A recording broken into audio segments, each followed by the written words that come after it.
پہلی بات یہ کہ آپ علیہ الصلوۃ والسلام کی زندگی کے جو متعدد پہلو ہیں ان میں سے ایک پہلو یہ بھی ہے کہ آپ ایک خطیب ہیں.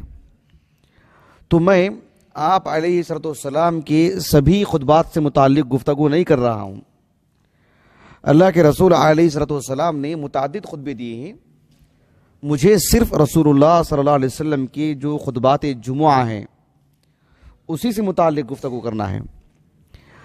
اس موضوع سے متعلق ایک دلچسپ اور حیران کن بات یہ ہے کہ امام ابو بکر البیہقی رحمہ اللہ 458 ہجری سن وفات ہے آپ کا. آپ کی متعدد تالیفات ہیں. اس میں سے ایک کتاب ہے الجامع لشعب الایمان. شعب الایمان اس نام سے معروف ہے, تقریباً لوگ اس سے واقف ہیں. اس کتاب کا جو آخری حصہ ہے جس میں زہد سے متعلق اور دنیا سے کم تعلق ہونا چاہیے, اس سے متعلق متعدد باتیں آپ نے نقل کی ہیں. باب الزہد وقصر العمل, یعنی دنیا سے متعلق آرزو اور تمنائیں کم رکھنا چاہیے اور زہد و تقوی ہونا چاہیے. مجھے بتانا مقصود یہ ہے کہ اس باب کے تحت آپ نے متعدد روایات لائے ہیں امام بیہقی رحمہ اللہ.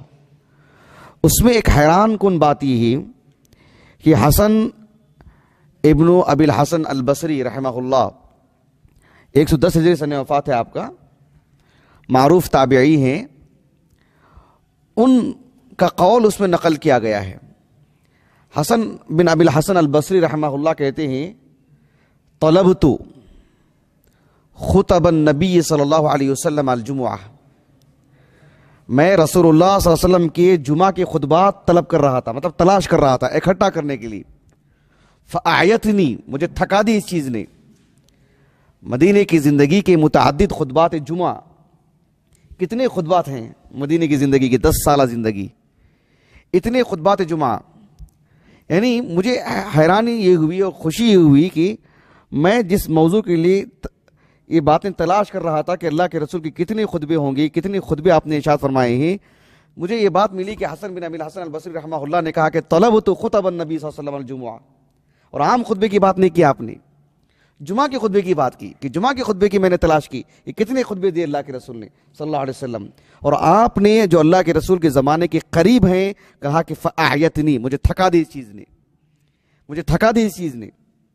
فلزمت رجلا من اصحاب النبی صلی اللہ علیہ وسلم فسألته عن ذلك, پھر میں رسول اللہ صلی اللہ علیہ وسلم کی ایک صحابی سے ملاقات کیا, ان سے چمٹ کے تھا, میں انہی کے صحبت میں تھا, انہی کے ساتھ اٹھا بیٹھا, انہی کے ساتھ رہا, اور میں ان سے پوچھا کہ جو ہے اللہ کے رسول کی خطبات کیا کیا ہیں, جمعہ کے خطبات. پھر انہوں نے ایک خطبہ سنایا اللہ کے رسول کا. بہرحال وہ ہمارے موضوع میں داخل نہیں ہے, یہ بات مجھے بتانا مقصود تھا. اہل علم رسول اللہ صلی اللہ علیہ وسلم کی زندگی کے ہر گوشے پر محنت کی کام کیا, اسے اکٹھا کیا. بنیادی بات یہ ہے کہ اللہ نے دین کی حفاظت فرمائی. اللہ کے رسول علیہ السلام کو اللہ نے نمونہ بنایا تو آپ کی زندگی کو محفوظ رکھا اللہ نے, تو آپ کے خطبات بھی اللہ نے محفوظ رکھے. احادیث کی جو بے شمار کتابیں ہیں اس میں آپ دیکھیں گے کہ جو کچھ کتابیں وہ ہیں جو فقہی ترتیب سے ہیں, صحیح بخاری, صحیح مسلم, سنن ترمذی وغیرہ اور کتب ستہ, دیگر احادیث کی کتابیں موطا وغیرہ, جس میں فقہی اعتبار سے ابواب قائم کیے گئے ہیں, حدیث درج کر کے اس میں باب قائم کیا جاتا ہے. تو جمعہ سے متعلق احکام مسائل جو ہیں اس میں اللہ کے رسول کے کچھ خطبات مل جاتے ہیں. مسند احمد میں بکھرے پڑے ہیں اللہ کے رسول کے خطبات علیہ الصلوۃ والسلام, المعجم الکبیر, المعجم الاوسط, المعجم الصغیر, دیگر احادیث کی کتابیں, دواوین السنہ کی کوئی حد نہیں ہے, بڑی مقدار میں ہیں. تو اللہ کے رسول کے خطبات بکھرے پڑے ہیں. اہل علم نے اس کو اکٹھا کیا. اس کو ایک عظیم عالم دین حافظ ابن القیم رحمہ اللہ کی جو زاد المعاد فی ہدی خیر العباد ہے, اس میں جمعہ سے متعلق جو امور ہیں آپ نے بہت ہی مفصل بیان کیا. جمعہ کے احکام مسائل وہ مجھے بیان کرنا نہیں ہے, مجھے صرف اللہ کے رسول علیہ السلام کا اپنے گھر سے نکل کر کے ممبر پر کھڑے ہونا, خطبہ ارشاد فرمانا, اتنی ہی باتیں مجھے آج بتانی ہیں آپ کو, اس سے زائد کوئی باتیں, جمعہ کے مسائل نہیں بتانے ہیں. ابن القیم رحمہ اللہ نے جمعہ کے احکام مسائل بتانے کے ساتھ ایک فصل آپ نے قائم کی, فصل فی ہدیہ صلی اللہ علیہ وسلم فی الخطبہ. خطبہ ارشاد فرمانے سے متعلق اللہ کے رسول کا نمونہ، آپ کی زندگی، آپ کا جو رہن سہن، جو معاملہ رہا ہے اس خطبے سے متعلق، اس کو بھی آپ نے بیان کیا. بہت ساری باتیں آپ نے لکھی ابن القیم نے رحمہ اللہ. کچھ اصحاب علم نے اس پر مفصل کتابیں لکھی، اللہ کے رسول کے خطبات کو جمع کیا. ایک قدیم عالم دین ہے علی ابن محمد المدائنی، 224 ہجری سے وفات ہے ان کا.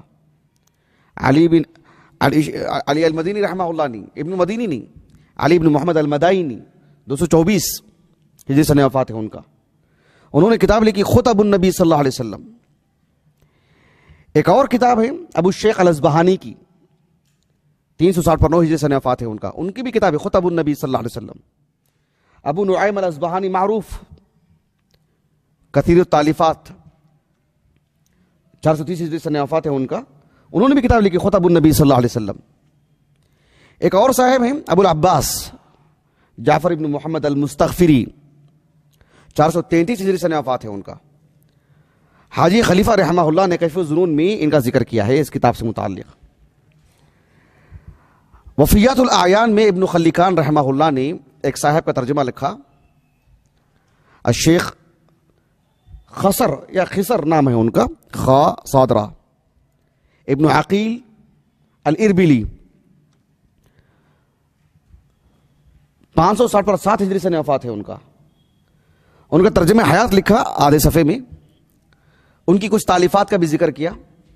اس میں ایک بات انہوں نے یہ لکھا کہ انہوں نے اللہ کے رسول کے خطبات کو بھی جمع کیا ہے، 27 خطبات کو، 20 پر 7 خطبے کو، 20 پر 7 خطبوں کو جمع کیا آپ نے. اس میں اس بات کی وضاحت نہیں ہے کہ وہ سارے خطبات ہیں یا بس جمعہ کے خطبات ہیں. صرف جمعہ کے بھی خطبات لے لیں گے تو 27 کوئی عدد نہیں ہے، چھوٹی سی عدد ہے. 10 سال میں 27 خطبے کیا معنی رکھتے ہیں؟ صرف 27 خطبات کا ذکر کیا اور کہا کہ کلھا مسندہ. یہ بات انہوں نے آخر میں لکھی. ایک دلچسپی کی بات میں آپ کو بتاتا ہوں کہ اس دور میں جو بڑی بڑی جو جامعات ہیں سعودی عرب میں، اردن میں، مصر میں اور دیگر مسلم ممالک میں، اس میں اس پر بھی بہت کام ہوا ہے. جتنی کتابیں میں نے آپ کو ابھی آپ کے سامنے ذکر کی ہیں سوائے زاد المعاد کے یا شعب الایمان کے، میں نے کسی کتاب کو دیکھا نہیں. سب نیٹ پہ جو ہے مطلب صرف ان کا تذکرہ موجود ہے بس. اور کچھ صاحب کشف الظنون کہ مصنف حاجی خلیفہ نے کچھ ذکر کیا ہے، ورنہ کوئی کتابیں میرے سامنے نہیں ہیں کہ ان کتابوں کو میں نے کھول کے دیکھا ہوں، ایسا نہیں ہے ہمارے پاس. تو یہ کتابیں مطبوع ہیں یا نہیں ہیں اس کا بھی مجھے علم نہیں ہے. لیکن یہ کتابیں کس بات پر دلالت کرتی ہیں کہ اللہ کے رسول کے خطبات کو جمع کیا گیا ہے صلی اللہ علیہ وسلم.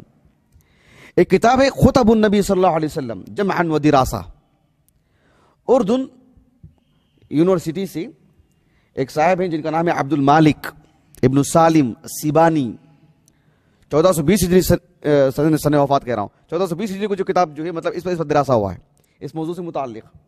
لیکن اس سے بھی اچھا کام وہ ہوا، یہ ماجسٹر کا رسالہ ہے. ایک اور بھی ماجسٹر کا رسالہ ہے، اس میں تو اس سے بھی اچھا کام ہوا ہے. خطب الرسول صلی اللہ علیہ وسلم دراستاً توثیقیہ تحلیلیہ، قریب میں غالباً 1432 ہجری کے آس پاس بغداد یونیورسٹی سے، بغداد ہی کے ہیں وہ، بغداد میں کوئی جامعہ ہے وہاں سے انہوں نے اس کام کو پورا کیا ہے. ان کا نام ہے مصعب النوری. ان سے متعلق زیادہ معلومات مجھے نہیں ہے، نہ کتاب سے متعلق زیادہ معلومات ہیں، نہ کتاب طبع ہوئی ہے نہ ہی ہوئی ہے، مطلب کبھی میں نے دیکھا نہیں، اس کا مجھے علم بھی نہیں ہے. لیکن یہ سب میں نے چیک کیا تو نیٹ سے جو کچھ باتیں اسے ملی مجھے، لیکن کوئی کتاب میرے ہاتھ میں نہیں ہے. نیٹ سے بھی جو کتاب جو ہے مطلب ایسی نہیں ہے کہ جسے ہم ڈاؤن لوڈ کر کے پڑھ سکیں، کوئی ایسا معاملہ نہیں ہے. ایک کتاب جو قدیم علماء میں سے ہے وہ ہے موعظۃ الحبیب و تحفۃ الخطیب ملا علی قاری کی رحمہ اللہ. یہ تو ایک جید عالم دین ہے، 1014 ہجری سن وفات ہے ان کا. اس طرح کی کچھ کتابیں ہیں. ساتھ میں ایک بات کا اضافہ آپ یہ بھی کر لیں کہ ایک قریب کے عالم دین ہیں، غالباً دمشقی ہیں، انتقال ہو گیا ان کو 1910 میں. انہوں نے ایک کتاب لکھی معجم ما الف عن رسول اللہ صلی اللہ علیہ وسلم. اللہ کے رسول پر اب تک کیا کچھ لکھا گیا اس کو انہوں نے جمع کیا، صرف عربی کتابوں کو. وہ بھی انسان ہی کتنے جمع کریں گے، وہ اللہ کے رسول پر لکھا گیا کس کو معلوم کتنا لکھا گیا، سبحان اللہ. اور یہ صرف عربی دنیا کی بات ہے. اس میں انہوں نے اللہ کے رسول کے خطبات پر لکھی جانے والی کتابوں کی عدد 9 بتائے ہیں. یہ کتاب آپ ڈاؤن لوڈ کر کے پڑھ سکتے ہیں نیٹ سے. یہ بڑی عمدہ کتاب ہے، بڑی اچھی کتاب ہے. ان کا نام ہے شیخ صلاح الدین المنجد، شیخ صالح المنجد نہیں، شیخ صلاح الدین المنجد، یہ دوسرے ہیں، ان کا انتقال ہو چکا ہے۔ اور ہمارے ہندوستانی علماء میں بھی کچھ علماء نے کام کیا، مولانا اشرف علی تھانوی نے، ایک حنفی عالم ہے، ان کا جو کتاب ہے میں نے دیکھا نہیں ہے، البتہ انہوں نے جو خطبۃ الحاجہ جسے ہم کہتے ہیں ان الحمدللہ نحمدہ، متنوع انداز میں انہوں نے خود اس کو جو ہے لکھا ہے انہوں نے، وہ بہت پہلے میرے گھر میں تھا، مجھے نظر نہیں آ رہا ہے وہ۔ البتہ مولانا محمد جوناگڑھی رحمہ اللہ 1942 40 میں انتقال ہوا، 1942 میں، بہت کم عمری میں انتقال ہوا، 50 سال کے آس پاس عمر تھی آپ کی۔ لیکن انہوں نے جو کتابیں لکھی ہیں ان میں سے جو کتاب خطبات محمدی، اس میں آپ نے علیہ الصلوۃ والسلام کے بہت سارے جمعہ کے خطبے نقل کیے ہیں، بڑی محنت سے آپ نے یہ ساری چیزیں یکجا کی ہیں اور بڑی بہترین عمدگی کے ساتھ آپ نے پیش کیا اس کو۔ آپ علیہ السلام کے عیدین کی بھی خطبات آپ نے پیش کیا، دیگر خطبات بھی، لیکن جمعہ کے خطبات بھی وافر مقدار میں آپ نے اکٹھا کیا اور بہت ہی عمدگی کے ساتھ۔ مولانا محمد جوناگڑھی رحمہ اللہ، یہ ایک بات بتانی مجھے مقصود تھی میرے موضوع سے پہلے۔